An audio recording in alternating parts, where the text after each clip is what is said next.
రాజధాని అమరావతి చుట్టుపక్కల ప్రాంతాల్లో అద్దెలు బాగా పెంచేశారు యజమానులు. సాధారణంగా అద్దె పెరగాలంటే దానికి ఒక ప్రత్యేకమైనటువంటి సౌకర్యాలు కూడా ఉండాలి. కానీ అలాంటి సౌకర్యాలు ఏవి కూడా ఇక్కడ లేవు. ఎందుకంటే ప్రస్తుతం ఇక్కడ రాజధాని వర్క్ జరుగుతుంది. ఇది కంప్లీట్ అవ్వడానికి సుమారు 10 సంవత్సరాలు పడుతుంది. గేటెడ్ కమ్యూనిటీ అనే పేరుతో అపార్ట్మెంట్లు కట్టి అద్దెలను ఆకాశానికి ఎత్తేశారు. Small medium scale industries Amaravati ప్రాంతంలో బిజినెస్ పెట్టాలంటే అద్దెలు చూసి భయపడుతున్న పరిస్థితి.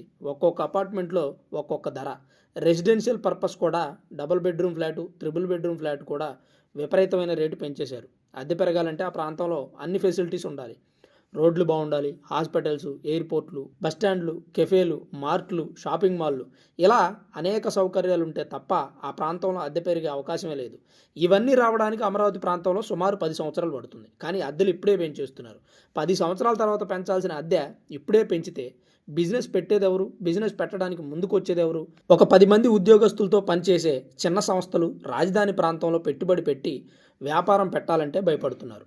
రాజధాని అనే తర్వాత పెద్ద కంపెనీలు ఉండాలి, చిన్న కంపెనీలు ఉండాలి, హోటల్స్ ఉండాలి, రెస్టారెంట్స్ ఉండాలి, ఆఖరికి పాన్ షాపులు కూడా ఉండాలి, షాపింగ్ మాల్స్, కాంప్లెక్స్లు, ఇవన్నీ ఉంటేనే కదా అభివృద్ధి.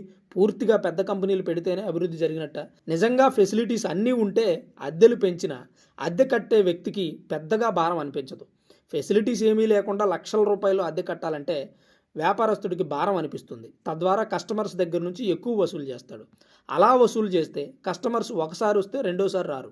అప్పుడు సాధారణ ప్రజల మీద భారం పడడంతో పాటు వాళ్ళు ఆ షాపుకి రావడం కూడా మానేస్తారు. అప్పుడు తన వ్యాపారం మూతపడుతుంది. ప్రస్తుతం రాజధాని ప్రాంతంలో ఇదే జరుగుతోంది.